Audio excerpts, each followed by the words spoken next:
नमस्कार, मैं हूं आपके साथ मयंक। आज 20 तारीख है। पिछले 12 घंटे के अंदर जितने अपडेट्स हैं वो मैं आपको बताऊंगा। देखिए, Donald Trump football world cup का फाइनल मैच देख रहे थे और उस वक्त ईरान जो है वो अमेरिका के प्लेन तबाह कर रहा था। देखिए, जो खबर सामने आई है, ईरान की तरफ से बहुत बड़ा हमला हुआ है जॉर्डन के ऊपर और अब उसकी तस्वीरें सामने आनी शुरू हो गई हैं। पहले ईरान का जो दावा है उसकी चर्चा करना बेहद ज़रूरी है। Iran Islamic Revolutionary Guard Corps says it launched ballistic missiles at US C-17 transport planes and P-8 aircraft at Aqaba airport in Jordan. Iran की तरफ से, ईरान की सेना की तरफ से दावा किया गया है कि उन्होंने जॉर्डन में अकबा एयरपोर्ट में बैलिस्टिक मिसाइल से हमले किए हैं, जिसमें अमेरिका के कई C-17 ट्रांसपोर्ट प्लेन तबाह हो गए हैं। ये वो जहाज हैं जिनका इस्तेमाल सैनिकों को लाने ले जाने, हथियारों, मिसाइल्स को लाने ले जाने में होता है। कई प्लेन तबाह करने का दावा किया है ईरान ने और साथ ही कहा है कि P-18 एयरक्राफ्ट जो है ये भी तबाह कर दिए गए हैं। देखिए, ये पहली बार जब हमला हुआ था तब भी हमने ये बात कही थी कि हैंगर्स पे हमले हुए हैं, कई सैनिकों की मौत हुई है और अल्टीमेटली वो दावे सच साबित हुए। अमेरिकी सैनिकों की मौत भी हुई, बात कबूल कर ली अमेरिका ने, सेंटकॉम ने, और कई सैनिक घायल हुए हैं। उनके एग्जैक्ट नंबर्स अभी सामने आने बाकी हैं। ये नंबर्स कहीं ज़्यादा हो सकते हैं और जो प्लेन्स तबाह हुए हैं इनकी जानकारी भी आगे निकल के आएगी। बताया जा रहा था पहले कि F-18 का हैंगर तबाह किया गया है और अब जो जानकारी है उसके मुताबिक बैलिस्टिक मिसाइल से C-17 ट्रांसपोर्ट प्लेन्स और P-8 एयरक्राफ्ट जो है इनके हैंगर पर हमला करके इन्हें तबाह कर दिया गया है। ईरान का दावा है बड़ी संख्या में अमेरिका के जेट तबाह हुए हैं। ये सब कुछ कब हो रहा है? जब Donald Trump world cup football का मैच देख रहे थे। ठीक है, अब इसके अलावा आगे बढ़ते हैं। देखिए, IRGC also said it destroyed 20 hangars used by US forces at the Muwaffaq Salti और अल अजराक एयरबेस।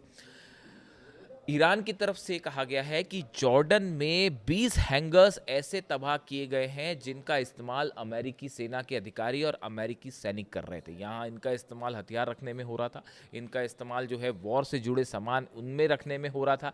एक जो है फ्यूल डिपो को भी जॉर्डन में निशाना बनाया गया है और इसकी तस्वीरें सामने हैं।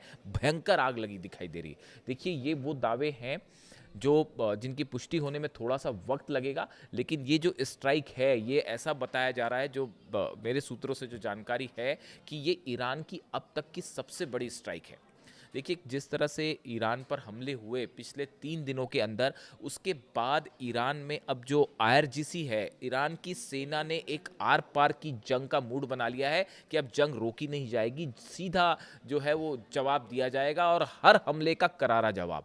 आप देखिए, अभी तक अमेरिका की तरफ से जो हमले हुए उसके चंद मिनटों के अंदर ही ईरान ने उससे बड़े हमले किए। देखिए, बड़ी स्ट्राइक्स हो रही हैं अमेरिका की तरफ से ईरान में, और अभी भी इस वक्त जब मैं आपसे बात कर रहा हूं उस वक्त भी हमले जारी हैं।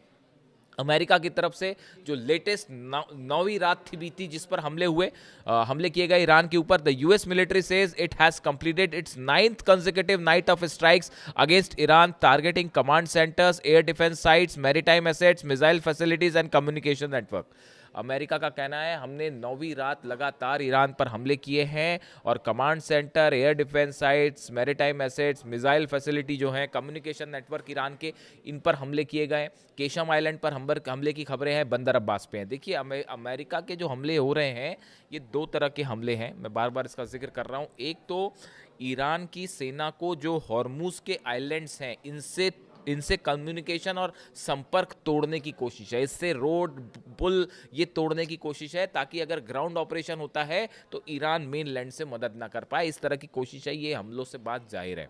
केशम आइलैंड पर जो हमले हैं, बंदर अब्बास पर हैं, अबू मूसा, ये ऐसी कोशिश है कि इनको अलग कर दिया जाए ईरान से। तो एक कोशिश ये चल रही है, सफल कभी नहीं हो पाएंगे लेकिन फिर भी कोशिश यही है। दूसरे हमले हो रहे हैं ईरान के अंदर के इलाकों में, जिसमें सबसे चिंता की बात है न्यूक्लियर साइट्स पर जो निशाना बनाया जा रहा है, न्यूक्लियर साइट्स को।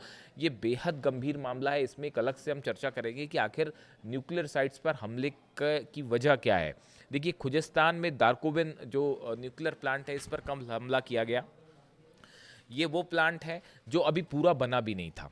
ईरान का कहना ऐसा है यहाँ पर अभी न्यूक्लियर प्रोडक्शन, पावर प्रोडक्शन यहाँ पर शुरू नहीं हुआ था, ये अभी आधा लगभग कंस्ट्रक्ट हुआ था, लेकिन उसके बावजूद यहाँ पर हमले किए गए, इसके कोर एरिया को भी हिट किया गया। हालांकि ईरान की तरफ से कहा गया कि यहाँ पे अभी जो है किसी तरह का सेंट्रीफ्यूजेस नहीं थे और यहाँ पे कोई पावर प्रोडक्शन नहीं हो रहा था, क्योंकि ये आधा बना हुआ था, लेकिन न्यूक्लियर पावर प्लांट तो था। इसके ऊपर हमले किए गए और सबसे बड़ी बात है इसके कोर एरिया पर भी हमले किए गए। यानी अगर यहाँ पर बिजली बनने का काम जारी होता और यहाँ पर अगर न्यूक्लियर प्लांट यहाँ पर चल रहा होता तो यहाँ तो रेडिएशन हो जाता। तो आखिर ये क्या कोशिशें हो रही है, इसको लेकर रूस की तरफ से लगातार वार्निंग आ रही है ईरान को लेकर कि सावधान रहिए और इसकी भी तैयारी रखिए कि कहीं कोई न्यूक्लियर रेडिएशन ना हो जाए। तो इसको लेकर भी जो है लगातार तनाव देखने को मिल रहा है। अब इसी बीच देखिए हॉर्मूज एक बार फिर जल रहा है।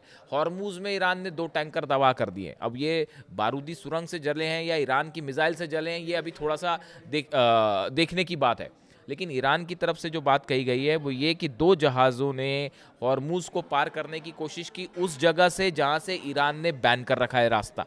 ईरान ने कहा आप हमारी जानकारी से पार करेंगे तो ही अलाउ है, लेकिन ये जहाज़ों ने उस जगह से पार करने की कोशिश की जिस पर प्रतिबंध लगा रखा है ईरान ने। नतीजा ये हुआ कि 2 ऑयल टैंकर्स में भयानक धमाके हुए हैं और पूरा हॉर्मूज एक बार फिर जो है धमाकों की आवाज़ से गूंज गया। लगातार ईरान और अमेरिका की फोर्सेस आमने सामने है हॉर्मूज में, और हॉर्मूज में देखिए हालात ऐसे हैं, हॉर्मूज पूरी तरह से बंद है। हॉर्मूज जो है वो क्लोज्ड है, जब तक उसको ईरान खोलेगा नहीं, जब तक आगे क्या होगा पता नहीं, लेकिन फिलहाल हॉर्मूज जो है वो पूरी तरह से बंद है, कोई जहाज़ नहीं निकल पा रहा। ईरान की सेना ने कहा है एक बूंद भी तेल की यहाँ पे जहाज़ की हम नहीं जाने देंगे।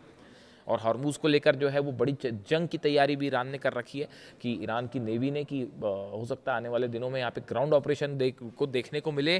खार्ग और अबू मूसा ये 2 आइलैंड्स हैं जिनको लेकर ऐसी जानकारियाँ हैं, सूत्रों के हवाले से ऐसे खबर है कि अबू मूसा आइलैंड को ईरान से अलग करके उसको कैप्चर करने की कोशिश हो सकती है। हेलीकॉप्टर्स के जरिए जो है पैराट्रूपर्स उतारने की कोशिश हो सकती है और उस पर कैप्चर करने की कोशिश हो सकती है। जो जहाज़ खड़े हैं वो मेन लाइन से इसको तोड़ने की कोशिश करेंगे मिसाइल्स दाग के, यही इसीलिए जो कोस्ट लाइन पर हमले हो रहे हैं वो इसी उद्देश्य से हमले हो रहे हैं, लेकिन ईरान उसके लिए तैयार है। इसके अलावा देखिए कुवैत में जो वाटर डेसिलिनेशन प्लांट है, जहाँ पर यानी कि जो समंदर के पानी को, खारे पानी को मीठा बनाया जाता है, पीने योग्य बनाया जाता है, इस पर हमला जो है इसने इस बात को एक बार फिर साफ कर दिया है कि अगर ईरान के इंफ्रास्ट्रक्चर पर अमेरिका हमला करेगा, जैसे हुए पुल पर हमले हुए, रेलवे स्टेशंस पर हमले हुए, तमाम टनल्स पर हमले किए गए, अगर इंफ्रास्ट्रक्चर को नुकसान पहुंचाएंगे, हाईवेज को नुकसान पहुंचाएंगे, तो नतीजा ईरान की सेना ने कह दिया है कि उसके बाद अरब देशों में जहां जहां अमेरिका का प्रेजेंस है और जहां जहां अमेरिका बेसेस है, उन देशों का इंफ्रास्ट्रक्चर भी सुरक्षित नहीं रहेगा। चाहे वो यूएई हो, चाहे वो सऊदी हो, चाहे कतर हो, चाहे जॉर्डन हो और बहरीन हो।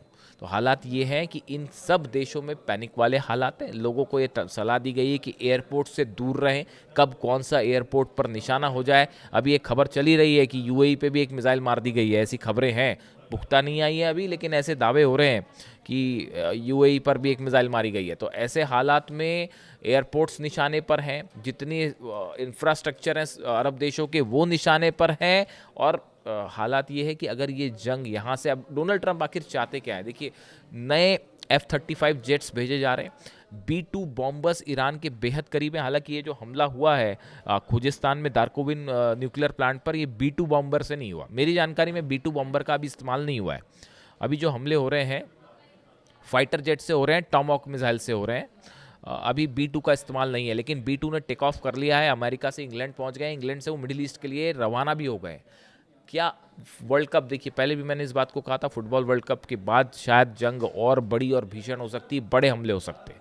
तो क्या उसकी तैयारी है? यानी अगले चंद घंटे ये बात तय करेंगे कि मामला यहाँ से जंग की तरफ आगे बढ़ रहा है या किसी तरह से फिर बातचीत वाली बात जो है अमेरिका की तरफ से की जाए। ईरान का स्टैंड साफ है कि जैसे हमले अमेरिका के होंगे उससे बड़े हमले किए जाएंगे। यानी अब ये B-2 मूवमेंट जो होता है, B-2 बॉम्बर्स का, B-52, B-2, B-1 बॉम्बर्स का, जब देखिए इनका इस्तेमाल होता है तो इनका इस्तेमाल बड़े हमलों के लिए किया जाता है, बंकर बस्टर बॉम्ब्स के लिए किया जाता है। अब गौर करने वाली बात है कि अभी फोर्दो पे हमला नहीं है, नतांस पर हमला नहीं है, इस्फहान पे हमला नहीं है, जहाँ यूरेनियम होने की संभावना है वहाँ पर हमला नहीं है। हमले कहाँ पे है? दारकोविन में है। हमले कहाँ पे है? बुशर में है। तो अब इसको लेकर भी एक स्ट्रैटेजी समझ में आ रही है अमेरिका की, अमेरिका करना क्या चाह रहा है उस पर हम अलग से बात करेंगे। लेकिन फिलहाल अमेरिका ने एक बार फिर स्ट्राइक की है, जॉर्डन पर ईरान ने हमले किए हैं और अभी तक जंग का सारांश ये है कि ईरान के हमलों से अमेरिका को बड़ा नुकसान हुआ है, जो शायद नहीं सोचा था। अब एक वो मिसाइल वाली खबर और आ गई कि जॉर्डन पर एक मिसाइल दागी थी, उसके कुछ हिस्से टूट के जो है इसराइल की तरफ आने लगे, तो इसराइल ने आयरन डोम फायर किया। यानी इसराइल में भी पैनिक शुरू हो गया है और इसराइल के रक्षा मंत्री जो है इसराइली कार्ड्स वो कह रहे हैं कि साहब जो है अगर अब हमारी तरफ एक भी मिसाइल आई तो हम भी हमला कर देंगे। यानी इसराइल, खबरें हैं ऐसी कि इसराइल और अमेरिका जो है वो मिल के स्ट्राइक कर सकता है अगले 24 घंटे के अंदर, इस तरह की खबरें हैं। इससे जुड़ा जो भी अपडेट होगा, हालात पे नज़र है, आप तक फौरन पहुंचाएंगे। Thank you so much.